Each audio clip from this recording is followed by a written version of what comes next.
كريستال. السلام عليكم السلام عليكم.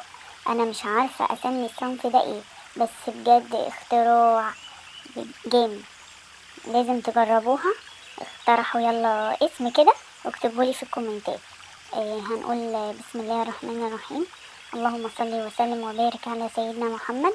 انا كان عندي لفه جلاش وطلعتها وهقصها كده بالمقص لمكعبات صغيره. حتى لو متقطعة عندك في الفريزر عادي طلعيها، هتنفع برضو. وهنقصها كده بالمقص لقطع، مش لازم تبقى متساوية. وهنعكشهم كده، وهنجيب 3 معالق سمنة أو 4، يكونوا برا التلاجة، ونرشهم على الجلاش. ولازم نقلبهم حلو كده عشان السمنة تدخل في الجلاش كله. وبعد كده هندخله الفرن، ولما نولع الفرن يا ريت نوطي النار شويه، وكل شويه نخرج الصينيه ونقلبها ونرجعها تاني عشان الجلاش يبقى متحمر ولونه ذهبي.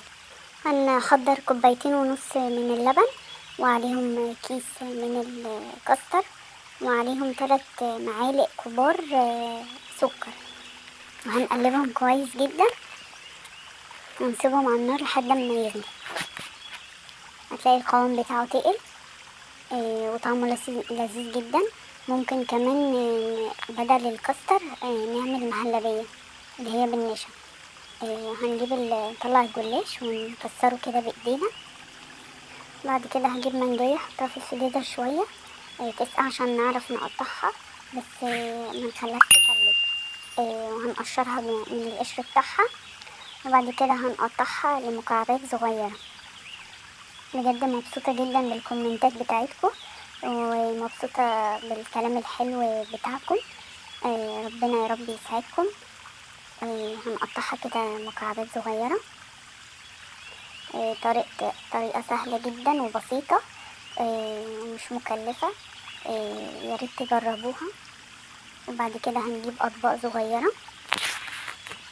أنا عندي الأطباق دي البلاستيك، هنحط طبقة جلاش من تحت، وبعد كده هنحط عليهم، كان عندي شربات، هنحط عليهم معلقتين عشان الجلاش يبقى طعمه مسكر كده وحلو شبهكم. بعد كده هنحط طبقة كاستر. طريقة سهلة جدا وبسيطة. بعد كده هنحط طبقة تاني من الجلاش، ونحط تاني عليهم الشربات. لو ما عندكش شربات ممكن تحطي عسل. بعد كده هنحط عليهم، كان عندي شوكولاتة. طريقة الشوكولاتة النوتيلا انا كنت عاملاها، هتشوفوها عندي في الفيديوهات لو عايزينها هتلاقوها. فاحط كل طبق عليه معلقة، مش هزود. بعد كده هحط المانجا في الاخر.